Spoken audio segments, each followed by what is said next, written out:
আমি কোনো ধর্মেই বিশ্বাস করি না। আচ্ছা, আপনি কি তাহলে atheist? Kind of. Kind of atheist. সানগ্লাসটা আপনার এটার দুইটা একটা ডিজাইন আছে, আমার কাছে দেখলেই মনে হবে যে এটা এমনি এমনি হয় না। নিশ্চয়ই সৃষ্টি করেছেন। এর চাইতে আপনার ডিজাইন হাজার হাজার কোটি কোটি গুণ শ্রেষ্ঠ। আপনার দুইটা চোখ, এখানে লেন্স আছে কত, আমি যে ক্যামেরাতে ভিডিও নিশ্চয়ই, করতেছি নিশ্চয়ই। এই ক্যামেরার সাথে লেন্সের বা এগুলো একটা তুলনা দেওয়া যায়। আপনার টেস্ট বাট, আপনার যদি নিশ্চয়ই, টাং নিশ্চয়ই, দেখেন, obviously। জিহ্বাতে একটা সেন্সেশনের ব্যাপার আছে। তো এই যে বিষয়গুলো, এগুলো একজন স্রষ্টা ছাড়া মানে আমার কাছে যেটা মনে হয়, আমি আপনার লজিকে আপনি যেটা ইচ্ছা আপনি যেটা বিশ্বাস করেন, বাট আমার কাছে মনে হয় যে এই সমস্ত কিছু সুন্দরভাবে সুশৃঙ্খল চলার জন্য অবশ্যই একজন সৃষ্টিকর্তা দরকার। হ্যাঁ, সেটা আছে। তো ঈশ্বর পৃথিবীতে আসবেন না, তিনি আত্মা সৃষ্টি করে পাঠিয়ে দেবেন। এটা হলো ভগবত গীতা 4 নম্বর অধ্যায় 7 আর 8 নম্বর শ্লোক পরিষ্কার বলা হচ্ছে এখানে। ভিডিওটি না টেনে সম্পূর্ণভাবে দেখার অনুরোধ রইল আমাদের। শঙ্খ চ্যাটার্জি। শঙ্খ চ্যাটার্জি, আচ্ছা। তো ভাই এমনিতে কি করেন? আমি আর্কিটেক্ট। আচ্ছা, আর্কিটেক্ট। আমি কোনো ধর্মেই বিশ্বাস করি না। আচ্ছা, আপনি কি তাহলে atheist? Kind of. Kind of atheist. So আমি সেরকম বিশ্বাস করি না। আর মানে আমি সবাইকে একভাবেই দেখি। আচ্ছা, তো এটার মানে লজিক্যাল জিনিসটা আমার কাছে মনে হয় যে এই পৃথিবীর মানে এই যে মিল্কি ওয়ে গ্যালাক্সি বলেন, এটা তো ছোট্ট একটা গ্যালাক্সি বলতে পারেন। তো এর বাইরেও তার অনেক গ্যালাক্সি আছে। নিশ্চয়ই এত কিছু এত সুন্দরভাবে সুশৃঙ্খলভাবে চলতেছে, বাট এটার জন্য একজন কারিগর আপনার কি মনে হয় যে একজন কারিগর দরকার নেই, একজন স্রষ্টা দরকার নেই? এমনি চলতেছে, যেখানে আপনি আমাদের একটা ছোট্ট একটা আপনার হাতে যে মোবাইলটা আছে, লাইক এটার একটা ডিসপ্লে আছে, একটা ক্যামেরা আছে, এটা সৃষ্টি করতে একটা মানুষের দরকার হয়েছে, সেখানে আপনি এত কমপ্লেক্সিটি। আমার তো মনে হয় এটা অনেক বড় একটা বিষয়। মানে এটা আমার বিশ্বাস। আমি যাই কোনো প্রমাণ নেই, কিছু নেই, যাই না। কিন্তু এটা অনেকদিন ধরে আমার মনে হতো যেমন একটা মলিকিউলের ভেতরে প্রোটন ইলেকট্রন অনেক কিছু থাকে। Who knows, maybe those are different worlds. Proton electron এগুলো সৃষ্টিকর্তা কি? না, আমি সেটাই বলছি। আমরা হয়তো সেই একটা প্রোটনেই হয়তো আমরা বাস করছি, আমরা তো জানি না। There is a bigger molecule. আচ্ছা, আমার কাছে যেটা মনে হয়, আমি নরমালি যদি বলি এই যে সানগ্লাসটা আপনার এটার দুইটা একটা ডিজাইন আছে, আমার কাছে দেখলেই মনে হবে যে এটা এমনি এমনি হয় না। নিশ্চয়ই সৃষ্টি করেছেন। এর চাইতে আপনার ডিজাইন হাজার হাজার কোটি কোটি গুণ শ্রেষ্ঠ। আপনার দুইটা চোখ, এখানে লেন্স আছে কত, আমি যে ক্যামেরাতে ভিডিও করতেছি এই ক্যামেরার সাথে লেন্সের বা এগুলো একটা তুলনা দেওয়া যায়। আপনার টেস্ট বাট, আপনার যদি টাং দেখেন, জিহ্বাতে একটা সেন্সেশনের ব্যাপার আছে। তো এই যে বিষয়গুলো, এগুলো একজন স্রষ্টা ছাড়া মানে আমার কাছে যেটা মনে হয়, আমি আপনার লজিকে আপনি যেটা ইচ্ছা আপনি যেটা বিশ্বাস করেন, বাট আমার কাছে মনে হয় যে এই সমস্ত কিছু সুন্দরভাবে সুশৃঙ্খল চলার জন্য অবশ্যই একজন সৃষ্টিকর্তা দরকার। হ্যাঁ, সেটা আছে। এবার আমরা হয়তো অজান্তে কত কিছু সৃষ্টি করছি, আমরা জানি না। হয়তো তারা হয়তো এর মধ্যেই আছে। তাহলে আপনি যেটা বললেন ভাইয়া যে আপনি আসলে মানে ওয়ান কাইন্ড অফ সৃষ্টিকর্তা বিশ্বাস করেন, তো আমার মনে হয় যে এই জিনিসটাতে ঠিক ইনশাআল্লাহ আপনি বিশ্বাস করতে পারেন যে সৃষ্টিকর্তায় বিশ্বাস করি, ধর্মকে বিশ্বাস করি না। ধর্মকে বিশ্বাস ধর্ম কাজের সঙ্গে বিশ্বাস করি। আচ্ছা, মানে ধর্মের বিভিন্ন বিষয়টা আপনার সেটা কাজের সৃষ্টিকর্তা বিশ্বাস করি। There is one power. আমাদের ইয়েতে স্বামী বিবেকানন্দ ছিলেন। স্বামী বিবেকানন্দ কোনো ধর্মে বিশ্বাস করতেন না। আচ্ছা, আচ্ছা। কিন্তু উনি বলেছিলেন যে একটা শক্তি আছে। শক্তি কি? সেই শক্তির তো কোনো ব্যাপার বলেনি যে সেটা কি আমরা তৈরি করছি, কে তৈরি করছে। সেই শক্তি এতই বিশাল যে তার ব্যাপারে কথা বলা আমরা হয়তো। তাহলে আমি ধরে নিচ্ছি সেই বিশাল শক্তির যে মালিক তাকে আপনি স্রষ্টা হিসেবে বিশ্বাস করছেন। নিশ্চয়ই করি। আচ্ছা, আলহামদুলিল্লাহ। তবে তাকে হয়তো আমরা ভগবান বলি, তাকে আপনি ভগবান বলতেছেন, আমি আল্লাহ বলছেন। আমরা সবাই হয়তো সেই শক্তিটা আমাদের আসলে এটাও উচিত, মানে আমি অ্যাজ এ ব্রাদার হিসেবে আপনাকে আমি চিনি না, কিন্তু আপনাকে ভালোবাসি, স্রষ্টার জন্য ভালোবাসি। তো সেখান থেকে আমার মনে হচ্ছে যে আসলে সেই স্রষ্টা যেগুলো আমাদেরকে বলে গিয়েছেন, অবশ্যই তিনি যেহেতু এত বড় একটা প্ল্যানিং করে এত কিছু সাজিয়েছেন, তো আমাদের প্রতি তার একটা দায়িত্ব আছে। তিনি আমরা যেটা আপনারা বলেন যে আপনাদের ধর্মে অনেক অবতার ছিল বলে থাকি, আমরা বিশ্বাস করি নবী ছিল, তো অবশ্যই তাদের মাধ্যমে হয়তো স্রষ্টা আমাদেরকে সেই জিনিসগুলো জানিয়েছেন। আমরা এটা বিশ্বাস করি যে আমাদেরকে একটা গাইডলাইন দিয়েছেন স্রষ্টা। সেটা আপনার ধর্মে মনুসংহিতা, বেদ, বেদান্ত, উপনিষদ অনেক কিছু থাকতে পারে। সেগুলো তো মানুষ লিখেছে, স্রষ্টা তো লিখতে বলেননি। আচ্ছা, মানুষ লিখেছে আপনি বলছেন। মানুষ লিখেছে, ঠিক আছে। আপনার ধর্মগ্রন্থ অনেকটা, আমরা যেটা অনেক স্কলাররাও বলে থাকে যে আপনাদের ধর্মে কিছুটা চেঞ্জ আছে, কিন্তু ইসলাম ধর্মের কোরআন থেকে আপনি দেখেন, এটা আমরা বিশ্বাস করি আমাদের পারপাস থেকে, যেটা কমপ্লিটলি ট্রু এবং এতে মানে স্রষ্টার পক্ষ থেকে এসেছে এবং কমপ্লিটলি গাইডলাইন পড়া। নিশ্চয়ই আছে, নিশ্চয়ই আছে। সেটা তো আমি তো মানে আমি জানি না, জানি না ক্যামেরার সামনে ক্যামেরার সামনে এত কিছু। আমি আপনার সাথে এটি কথা বলতে যাচ্ছিলাম। আমি এথিস্ট, আমি নাস্তিক ছিলাম। তো আমি ধর্মগ্রন্থের গুরুত্ব এর বিষয়গুলো নিয়ে একটু শেয়ার করতে চাই আপনার সাথে। আপনার ওপিনিয়ন, দুইজনই কথা বলবো আর কি, যদি আপনার সময় হয় আমরা এটা এপিসোডের মতো 10 মিনিট আপনার সাথে কথা বলবো। আচ্ছা, জাস্ট ফান, মানে এমনি কথা বলছি, শেয়ার করছি, এখানে মাইন্ড করার কিছু না। আমি মূল যে পয়েন্টটাতে কথা বলবো সেটা হলো ধর্মগ্রন্থের প্রয়োজনীয়তা। তো এর আগে একটা জিনিস দেখতে হবে, সেটা হলো যদি সৃষ্টিকর্তা না থাকে ধর্মগ্রন্থের কোনো মূল্য নেই। এই বিষয়ে সবাই একমত। সৃষ্টিকর্তার বিশ্বাস না থাকলে ধর্মগ্রন্থের কোনো মূল্য নেই। হিন্দু ধর্মের কোনো মূল্য থাকবে না যদি হিন্দু ধর্ম সৃষ্টিকর্তা সম্পর্কে ধারণা না দিতে পারে। ইসলামের কোনো মূল্য থাকবে না যদি ইসলাম সৃষ্টিকর্তা সম্পর্কে। সব ধর্ম তো মানি না। আমি আপনার কথা বলছি না, আমি ওভারঅল বলছি। আচ্ছা। আমি এথিস্ট, ধরেন আমি নাস্তিক থেকে মুসলিমে আসছি, তো আমি কিন্তু আপনি হিন্দু মুসলিম বিবেচনা করছি না। প্রথম পয়েন্ট আমি আপনাকে কি বলছি, যে প্রথমে ধর্মগ্রন্থে যদি সৃষ্টিকর্তা সম্পর্কে না থাকে তাহলে ধর্মগ্রন্থ মূল্যহীন। জানি না, এই ব্যাপার নিয়ে আমার একটু ডাউট আছে। আচ্ছা, আমি আরো একটু ক্লিয়ার করে বলছি, যদি সৃষ্টিকর্তা সম্পর্কে জানতে চান তাহলে কোথায় যাবেন? ধর্মগ্রন্থে যাওয়া হয়। সৃষ্টিকর্তা কি এত মানে তার তাকে কি সাধারণ আমরা সেন্সে জানতে আমরা পারবো? টেক্সচুয়াল জানি না। বলতেছি, একাডেমিক্যালি বলতেছি। আপনি মানে থিঙ্কিং করতে পারেন, এই আকাশ পৃথিবী দেখে ভাবতে পারেন একজন সৃষ্টিকর্তা আছে, সেটা আলাদা। কিন্তু আমি আপনাকে একাডেমিক পর্যায়ের কথা বলছি। যদি আপনি সৃষ্টিকর্তাকে জানতে চান তাহলে আপনি দেখবেন যে ধর্মগ্রন্থ কি বলছে। এরপর যদি আপনি ধর্মগ্রন্থ জানতে চান, প্রধান ধর্মগ্রন্থগুলো কি বলছে, সাধারণ সেন্স। আমি কিন্তু আপনাকে ইসলামের দাওয়াত দিচ্ছি না। না না না, আমি আমি আমি এটা ইসলাম হিন্দু খ্রিস্টান এগুলো ব্যাপার না না। না না, আমি অনেক সময় আপনার হেজিটেশন ফিল হতে পারে না, যে না, আমাকে না, কোথায় নিয়ে যাওয়া না, হচ্ছে। না না না না না আমার কিছু আমার না না না আমি ভেরি ভেরি ফ্র্যাঙ্ক, আমি একদমই ওসব ইয়ে করি না। আর আমি ইনফ্যাক্ট ওপেন মাইন্ডেড, ভালো লাগছে কথা বলে। আমি অনেক ওপেন এখন আর পাওয়া যায় না। না না না, আমি সব একদম বিশ্বাস করি না। আমার নিজের প্রচুর বন্ধু বান্ধব আছে, আমি সর্বভুক সর্বহারী, আমার সব কিচ্ছু মানি না আমি। আচ্ছা, বুঝতে পারছি। কিন্তু আমি যেটা একটা জিনিসে যেটা মানি, এটা হয়তো and even I am standing in this interview because আমরা নিজেরা অনেক ইন্টারভিউ করছি। আমরাই আপনাদের বাংলাদেশের মাস্টার প্ল্যান তৈরি করছি বিটিভির হয়ে, বাংলাদেশ ট্যুরিজম বোর্ডের ওখানে। তো আই নো, বাট আমার ভালো লাগছে এই ব্যাপারে কথা বলতে। আমরা ইনফ্যাক্ট কালকে রাত্রিবেলায় আমার অনেক বন্ধু বান্ধব হোস্টেলের সাথে কথা হচ্ছিল, যে আমার ব্যাপারটা হচ্ছে যে আমি এটা যেটা মানি যে আমি একটা বিগার মলিকিউলে বিশ্বাস করি। যেমন আমার হয়তো এইটা হয়তো একটা দেশ কারোর জন্য, আমি জানি না, সে হয়তো আমাদের হয়তো মানুষ না, বাট আমি তো জানছি না এতে কি আছে, এর ভেতরে কি আছে। আমরা যে বলি গাছের প্রাণ নেই, মেশিনের প্রাণ নেই, মেশিনকে তো আমরা সৃষ্টি করছি, মেশিনে কিন্তু আমরাই প্রাণদান করছি। আমি এই সৃষ্টিকর্তাকে বিশ্বাস করি, কিন্তু আমি আবার এটাও মানে এটা আমার কাছে কোনো বিশ্বাসের ব্যাপার না, কিন্তু আমি এটা মনে করি যে আমাদের সম্পর্কে হয়তো জানাটা হয়তো এত বড় একজন যে আমাদের সৃষ্টি করেছে, আমরা তার কাছে হয়তো খুব ক্ষুদ্র। আমাদের সময় আর তার সময়ের মধ্যে অনেক ফারাক আছে। সে হয়তো কয়েক মিলিয়ন বছর বাঁচছে, আমরা হয়তো কয়েক খুন বাঁচছি তার কাছে। সেখানে কি আমাদের কি তাকে পুরোপুরি জানা সম্ভব? এইটাই আমার প্রশ্ন। করছেন সে যে আপনি কোন একটা মেশিন যে সৃষ্টি করলো, মেশিনের জন্য জরুরি না তাকে জানা, বা সে জানতেও পারবে না পুরোপুরি, কারণ ওই সময় তার কি কি থিঙ্কিং ছিল এটা তো আর কেউ জানছে না। জানে না। আর অর্থাৎ সৃষ্টিকর্তা আপনাকে সৃষ্টি করার সময় কি কি চিন্তা করছে এটা কিন্তু কেউ উত্তর দিতে পারবে না। জানে না। এটা কারণ একটা তার অনেকটা সম্পর্কে এই লেভেলে জানা সম্ভব না। Exactly. কিন্তু আপনাকে একটা কথা বলবো, সেটা হলো মোবাইলে কিন্তু একটা ম্যানুয়াল থাকে, একটা গাইডলাইন থাকে। অর্থাৎ সৃষ্টিকর্তা সৃষ্টি করলে তার কিন্তু একটা ডিউটি যে সে জানাবে যে আমি সৃষ্টিকর্তা। এবং সমস্ত ধর্মগ্রন্থে দেখবেন একজন সৃষ্টিকর্তার কথা বলা সেটা তো আছে। আছে আমাদেরও। হ্যাঁ, নো ডাউট। আমি আমার হিন্দু ধর্ম বইও খুব একটা পড়িনি, যাই হোক, কিন্তু আমি পড়েছি, আমি হিন্দু ধর্মের ছাত্র, আমি আচ্ছা, পুরো আচ্ছা, বেদ পড়েছি। যদি বলেন ঋগ্বেদ, যজুর্বেদ, সামবেদ, অথর্ববেদ, ভগবদ গীতা, মনুস্মৃতি, উপনিষদ, রামায়ণ, মহাভারত। আমি অনেক বছর আগে আমি যখন আবার দিল্লি থেকে বাড়ি ফিরছি, খুব ইন্টারেস্টিং গল্প এটা। আপনার সাথে কথা বলতে কিন্তু অনেক ভালো হ্যাঁ লাগছে। হ্যাঁ, thank you. And we all as a team are really excited to know what he has to say. তো আমার Really excited আমরা। আচ্ছা, আমার একজন বন্ধু, মানে বন্ধু না, ট্রেনিং ভদ্রলোকের সাথে আলাপ।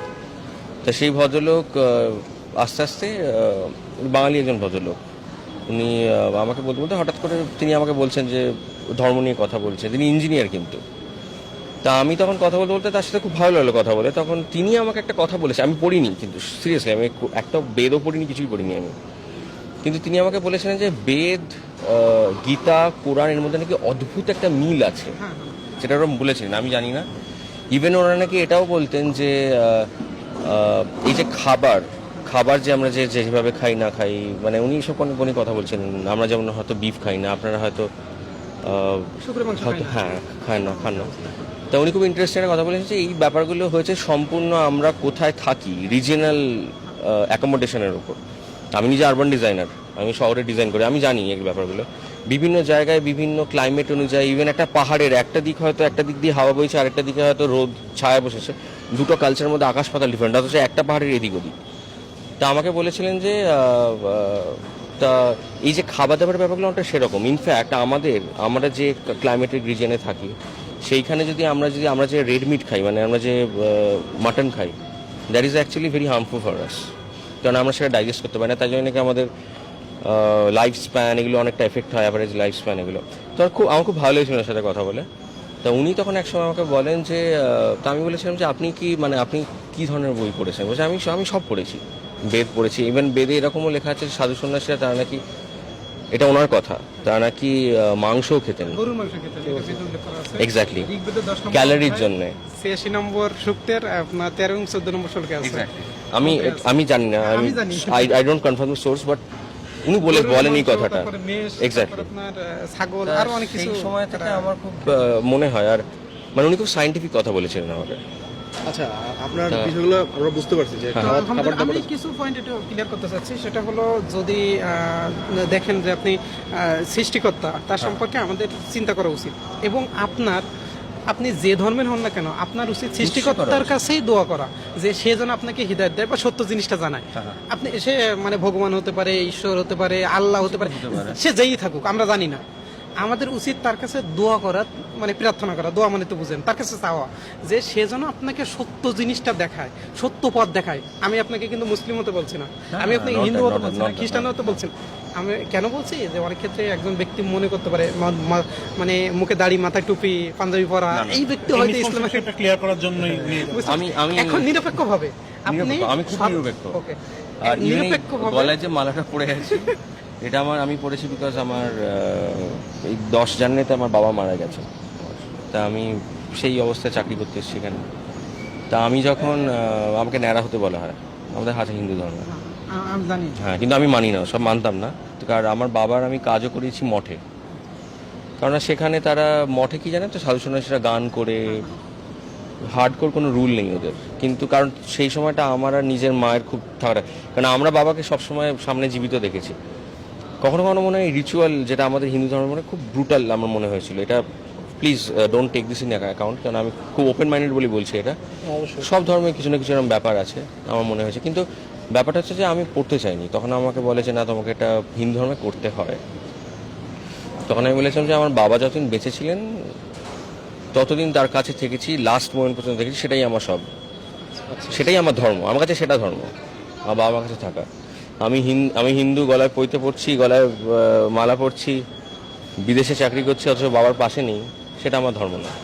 মানে বাবা মার প্রতি ফিজিক্যাল শ্রদ্ধা। এক্সিস্টেন্স যতদিন ছিল, ফিজিক্যাল এক্সিস্টেন্স ওই কেন, জিনিসটার এখনো উপরে। তার এক্সিস্টেন্স এখনো আমার কাছে আছে, বাবার এক্সিস্টেন্স। আমি তাকে ছবির মাধ্যমে, অনেক স্মৃতির মাধ্যমে তাকে নিশ্চয়ই মনে রাখি, আমার গায়ে কাঁটা দিচ্ছে। আপনাকে একটা জিনিস আমি প্রশ্ন করতে চাই, সেটা হচ্ছে, মানে আপনার অপিনিয়নটা জানতে চাই। সেটা হলো, আপনার বাবা মারা গিয়েছেন, তো আপনার কি মনে হয় সে মারা যে কোথায় আছেন, বা তার শেষটা কি? এটা কি শেষ না, সে না, মানে স্রষ্টার কাছে গিয়েছেন? এটা খুব ভালো জিজ্ঞেস করেছেন। যখন বাবা চলে যান, আমি 10 দিন চেয়েছিলাম বাবার সাথে আমার দেখা হোক। এটা আমার মন থেকে এসেছিল, কারণ হয়তো খুব ভালোবাসি প্রচণ্ড, ওনার প্রেজেন্সে ফিল করেছি। তো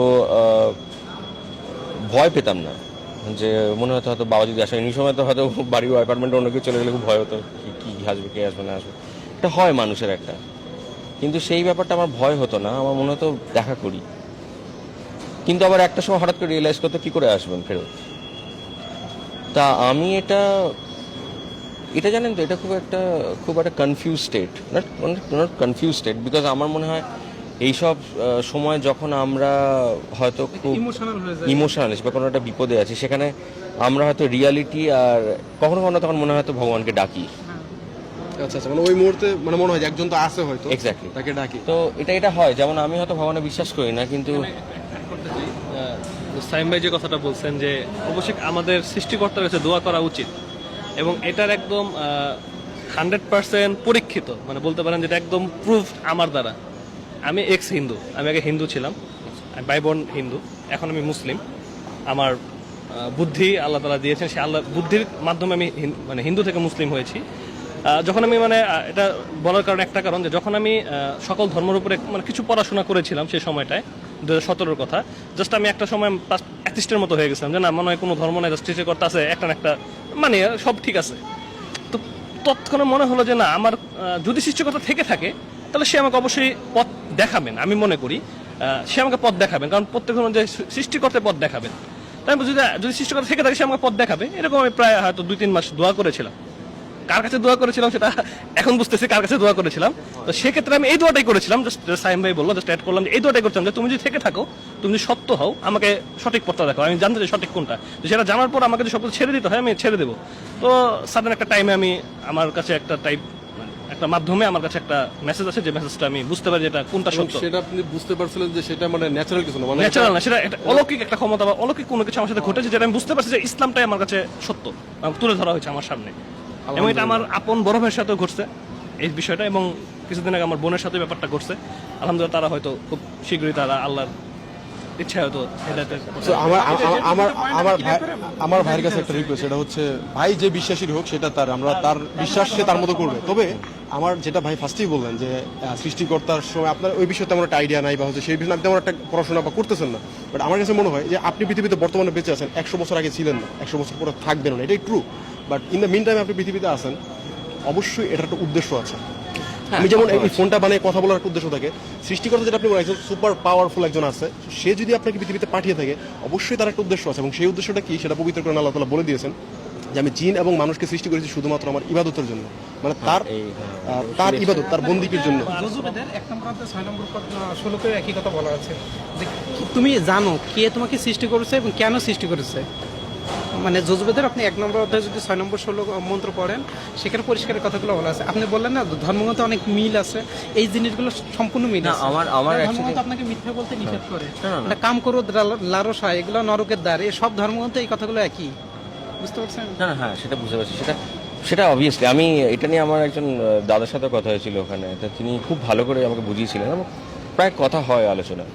আমরা যেটা ফিল করলাম ভাইয়ার ওভারঅল যে বিলিফ, সেটা এখন একটা জায়গায় আছে।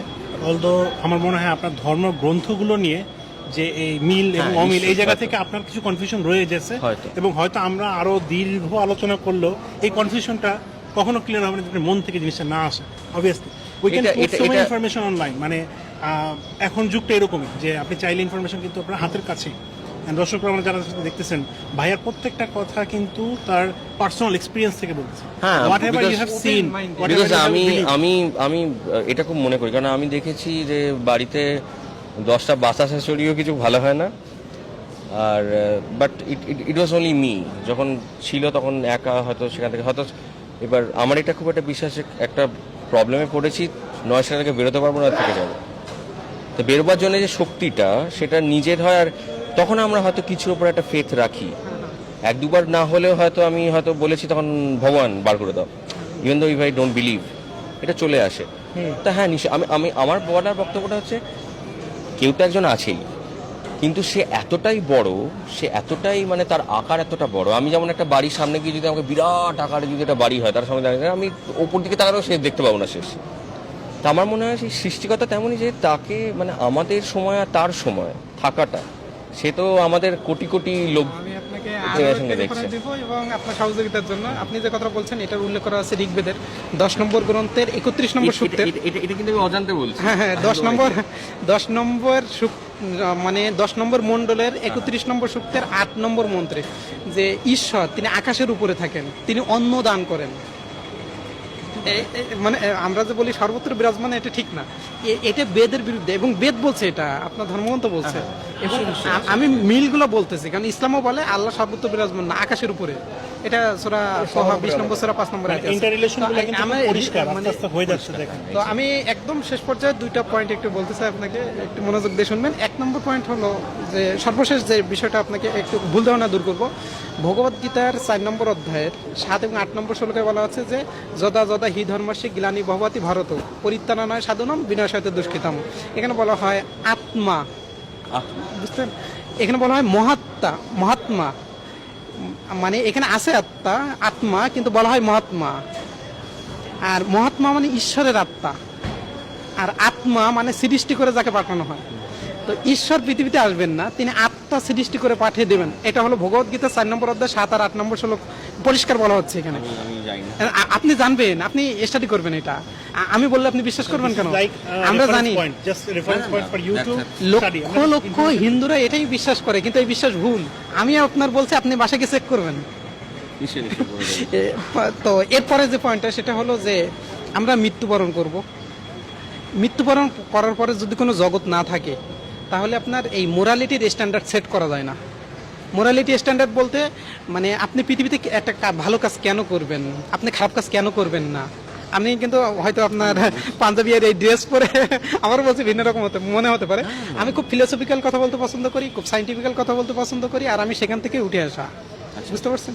তাই আমার কথাগুলো একটু মানে ডিপ থেকে আমি বলার চেষ্টা করি, বুঝতে পারছেন? তো সেই জায়গা থেকে আপনার মোরালিটির স্ট্যান্ডার্ড আপনি কখনোই নির্ধারণ করতে পারবেন না মানে হেয়ার আফটার ছাড়া, পরকালে বিশ্বাস ছাড়া, মানে মৃত্যুর পরে জীবন বিশ্বাস ছাড়া আপনি এটা নির্ধারণ করতে পারবেন না। আপনি সত্য কথা কেন বলবেন, মিথ্যা কেন বলবেন না, আপনি কেন চুরি করবেন না, কেন আপনি মদ খাবেন না, কেন গাঁজা খাবেন না, কারণটা কি? কারণ পরকালে এর একটা বিচার হতে পারে বা হবে, মেবি হয়তো আমরা ভিতরে একটা কোথাও বিশ্বাস করি আমরা, যদি থাকে সৃষ্টিকর্তা তাহলে সেখানে আমার জবাব দিতে একটা বিষয় আছে। সেটা আছে, সেটা তাই না? সেটা আমি মনে তো করি। এই জন্য আমি আপনার সর্বশেষ বলবো, আমার কথা দুইটা শেষ হয়ে গেছে, সর্বশেষ বলবো আপনি সৃষ্টিকর্তার কাছে চাইবেন যে আমাকে সঠিক পথ দেখো, সে যেই হোক, আপনার নামও জানার দরকার নেই, আপনি তাকেই বলবেন, তার কাছেই চাইবেন, সে যেন আপনাকে সঠিক পথ দেখায়। আপনাকে মুসলিম হওয়ার দরকার নেই, না, না, না, কিন্তু আমি সেটাই বলছি। হ্যাঁ। এই যে আপনি বলেন যে আপনি তার নাম কাছে- জানার দরকার নেই, হ্যাঁ। This is a very good way to say. মানে আমি ওইভাবেই হয়তো বলছি, কিন্তু এটা অন্যভাবে। এখন সে আপনাকে ক্ষমা করলে আমার কি, এক্স্যাক্ট, তাই না? সে যদি আপনাকে প্রতিদান দেয় আমার কি, এক্স্যাক্ট। তাই না? তার কাছে চাইতে হবে, সে যেই হোক, সে ভগবান হতে পারে, আল্লাহ হতে পারে, গড হতে পারে, ঈশ্বর হতে পারে, যেই হোক না কেন, যে আছে বলবেন, এইভাবে বলবেন যে যে আপনার মনে যদি কেউ থাকেন যিনি আমাকে সৃষ্টি করেছেন, আমাকে সঠিক পথ দেখাবেন, আমি যেন পরকালে আপনাকে দেখতে পাই, আপনার দেখার সৌভাগ্য আমার হয়, যদি আমার কোনো সৃষ্টিকর্তা থেকে থাকে, ভাই এই দোয়া করতে তো কোনো আপত্তি নেই কারণ। না, না, না, নেই। ইভেন ইনশাআল্লাহ করবেন তো এই দোয়া। তো আপনার সাথে কথা বলে এত ভালো লেগেছে, আমার মনে হচ্ছে আপনার নাম্বারটা রেখে দিয়ে আপনার সাথে যোগাযোগ রক্ষা করি। Like it was like wonderful session. আমরা মুগ্ধ, আপনার প্রতি এতটাই রেসপেক্ট আসছে আমাদের ফুল টিমের, স্পেশালি বিহাইন্ড দ্য ক্যামেরা, ফ্রন্টে ক্যামেরা, যে কজন আছেন আমাদের টিমে, প্রত্যেকে খুবই খুশি এবং such a respect for you as a person because God created such a wonderful heart among yourself. Thank you. আমি বলবো all of my friends say so because I just became your friend right now. But sure. a special thanks to you because very few people share the understandings. They No, do এটা- ignore এই ধরনের কথা কেন বলা হচ্ছে, specially দর্শক অনেকে feel করতে পারেন যে how come two people from different religions are talking like this. No. But this I is creating a completely- landmark, it's creating a benchmark যেভাবে কথা বলা পসিবল, like sharing opinions না, is a- অবভিয়াসলি এটা আমরা নিজেরা, আমি যখন আমি নিজে বিদেশে পড়াশোনা করেছি, তো আমার প্রচুর বিভিন্ন জায়গা থেকে বন্ধু বান্ধব ছিলেন। তা আমার ইভেন আবার আপনাদের বাংলাদেশ থেকেই একটি আমার বন্ধু ছিল আমার সাথে পড়তে পারে। তো we use to have a lot of discussions on this. আর আমার খুব ভালো লাগে বিকজ মানে দেখুন, আমি নিজে আরবানিস্ট, আমি নিজে প্রচুর কমিউনিটিতে ঘুরে, প্রচুর জায়গায় ঘুরে, লোকেশনে ঘুরে আমি খুব ভালো ছবি তুলে আমি সেই সব ডকুমেন্ট করি, কথা বলি। তাই এটা একটা আলাদাই একটা ইয়ে। তখনই আমার মনে হয়েছিল যে কত ধরনের লোক সেখানে, মানুষজন, তাদের কত এক্সপিরিয়েন্স। তো সেইখান থেকে আমার মনে হয় যে এগুলো ওপেনলি আলোচনা খুব করা দরকার, কারণ তাতেই আমাদের মধ্যে একটা আমরা বুঝতে পারবো একে অপরকে, সেটা খুব দরকার। একদম মানে আমাদের শেষ দিকে চলে আসছে আমরা, আপনারা একদম শেষ পর্যন্ত জানতে চাই আমাদের সাথে কথা বলে আপনার কেমন লেগেছে? আমার তো ভালো লেগেছে, আমি তো এইভাবে কথা বলি রোজ রাত্রি হলে, অফিস থেকে ফিরে বন্ধুদের সঙ্গে আড্ডা, মানে বিভিন্ন জিনিস নিয়ে, শুধু এই ধর্ম না। আমার মনে হচ্ছে আমরা আজকে মানে পরস্পর আলোচনার মাধ্যমে একটা নলেজ শেয়ারিং করতে পারলাম। হ্যাঁ, নিশ্চয়ই। বিবর্তনবাদ সম্পর্কে আপনার সাথে কিছু আলোচনা করলাম। সেটার আমার বিশ্বাস থেকে আমি কিছু সাইন্টিফিক্যাল পয়েন্ট বললাম, যেটা জন্য আমি নিশ্চয়ই, জিনিসটা obviously। বিশ্বাস করি না। পাশাপাশি ভাই আপনাকে কিছু রেফারেন্স দিলেন কোরআন হাদিস থেকে, এবং পাশাপাশি আপনার ধর্মগ্রন্থ থেকেই, এবং সম্মিলিতভাবে আপনিও স্বীকার করলেন যে হ্যাঁ আসলে একজন সৃষ্টিকর্তা আছে, তার কাছে চাওয়া উচিত। সেটা আমি মনে করি, সেটা আমি চিরকালই মনে করি। ওনার পার্সোনাল ফেইথটা এখানে আছে যে there is someone, There is something. superior being There is something. is out there. আর আমার মনে হয় সেখানে যদি একটা it's like a tiny droplet of water in ocean, you know, সেখানে যদি একটা ড্রপ পড়ে, we will feel the waves. I believe on that. Right. So আমরা দোয়া করি ভাই, আল্লাহ বা সৃষ্টিকর্তা আমরা যেটাই বিশ্বাস করেন তিনি আপনাকে একদম সঠিক পথ যেটা আছে নিশ্চয়ই, সেটাতেই নিশ্চয়ই। Thank you, পরিচালিত thank you, করুক, thank you. এবং আমাদেরকেও জানাবো। করুক ইনশাল্লাহ। এবং আপনি যে আমাদের সাথে জয়েন করেছেন এবং এত মূল্যবান সময় দিয়েছেন, এই জন্য আজকে আমরা এতটাই খুশি হয়েছি যে আমাদের এই প্রোগ্রামের সবচেয়ে মেগা গিফট যেটা ছিল সেটা আমরা আপনাকে দিতে যাচ্ছি। আচ্ছা। এবং সেই মেগা গিফটটা হচ্ছে এটা, আপনি একটু কাইন্ডলি জিনিসটা আনবক্সিং করে দেখাবেন, আমরাও জানি এটার মধ্যে কি আছে। বারাকার রহমান হচ্ছে আমাদের আজকের যে শো এর sponsor, and we are so much happy to hand this over to such a kind-hearted person like you. Okay, thank you. We are very pleased, ভাই। আপনি যদি কাইন্ডলি আমাদের একটু আনবক্স করতেন, আমরা সবাই একটু দেখতাম এটা কি আছে। সেইটা। We also don't know. আচ্ছা, থ্যাংক ইউ। জাস্ট একটু ছোট করে আনবক্সিং করতে পারেন আর কি। তো বারাকার রহমানের পক্ষ থেকে এটা দেওয়া হয়েছে। আপনারা চাইলে কিন্তু বারাকার রহমার সব থেকে বিভিন্ন ধরনের ফ্যাশনেবল ড্রেস কিনতে পারেন। বাহ, আচ্ছা, এটা একটা ফ্যাশনেবল ড্রেস যেটা মনে হচ্ছে। তো এটা আপনি আপনার বাসার মা, খালা, বোন বা যে থাকে তাকে থ্যাংক দিতে ইউ সো পারেন। Much, thank you so much. আশা করি তারাও জিনিসটা দেখে অনেক পছন্দ খুবই করবে। মনে হয় মানে ভাইয়া আজকে এক্সপেক্ট করছিলেন অনেক গিফট পেয়ে দ্য যাবেন। থিং ইজ দ্যাট কি আমি এত অর্নামেন্টাল কাপড় দেখিনি, মানে সত্যি করে। Thank you so much, I am honoured. Thank you. It আমরাও was an honor for us to have a discussion like this with you. Sure sure sure, আমরা এনি এতটা টাইম। খুশি হয়েছি যে আসলে ঢোকাতে পারবো? খুব সুন্দর, আমি রেখে দেবো এটা বাড়িতে। অপূর্ব, থ্যাংক ইউ ভাই। এত কাজ করার তো সময়। থ্যাংকস টু বারাকার রহমান, আমাদের ফাইনালি আশা করি দর্শকরাও দেখলেন। Thank you. এরকম গিফট কিন্তু আপনার জন্য জিতে নেওয়ার সুযোগ আছে। সো ইব্রাহিম ভাই, আমার মনে হয় যারা আমাদেরকে এতক্ষণ দেখলেন পুরো অল ওভার দ্য শো, আমাদের ভাই তো উইনার হয়ে গেছেন, the next winner is going to be you. So কি করতে হবে সেটার জন্য ইব্রাহিম ভাই যদি একটু বলে দিন। আপনাদের সবাইকে যারা যারা উইনার হতে চান, বিবর্তনবাদের বিপক্ষে অর্থাৎ কি কি সায়েন্টিফিক যুক্তি আপনারা দিতে পারেন, সেটা যদি কোনো ভালো যুক্তি দিতে পারেন, অর্থাৎ বানর থেকে মানুষ হওয়া বা এই ধরনের বিষয়গুলো, just for macro evolution, micro ইভলিউশনের কথা বলতেছি না, ম্যাক্রো ইভলিউশন কেন পসিবল না, এই ধরনের সবচেয়ে সুন্দর করে গুছিয়ে যারা লিখতে পারবেন, অবশ্যই লেখার শেষে আপনার ফোন নাম্বারটা দিয়ে দিবেন যেন আমরা আপনার সাথে যোগাযোগ করতে পারি। যে খুব ভালো করতে পারবেন তাকে আমরা ইনশাল্লাহ এরকম একটি প্রাইজ দিব, এবং সেই প্রাইজটি পেতে পারেন আপনিও। ইনশাল্লাহ দেখা হতে পারে আপনার সাথেও। যদি আপনি প্রাইজটি পেয়ে যান, আপনার একটি ছবি আমাদের ফেসবুক পেজ এবং ইউটিউব চ্যানেলে আপলোড করা হবে। সো দেখা হচ্ছে আপনার সাথেও। আজকের প্রোগ্রামটা আমরা এখানে শেষ করছি। ভাইয়াকে অনেক অনেক থ্যাঙ্কস আমাদের সাথে পার্টিসিপেট করার জন্য, এবং আমাদের ফুল টিম, আমাদের সাথে আলামিন ভাই, আমি, পাশাপাশি সাইম শাহরার ভাই, আমাদের ক্যামেরার পিছনে আছে রাজীব, আমাদের পিছনে আছে আদনান, সবাইকে এবং দর্শক শ্রোতা এখানে অনেক মানুষ জমে গিয়েছে, সবাইকে অনেক অনেক থ্যাঙ্কস প্রোগ্রামটি দেখার জন্য। এবং যারা এই মুহূর্তে আমাদের এই ভিডিওটি দেখছেন, আপনাদের সবাইকে ধন্যবাদ। আপনারা সবাই আমাদের জন্য দোয়া করবেন। আজকের মতো বিদায় নিচ্ছি। আসসালামু আলাইকুম ওয়া রাহমাতুল্লাহি ওয়া বারাকাতুহু। Thank you so much. Thank you.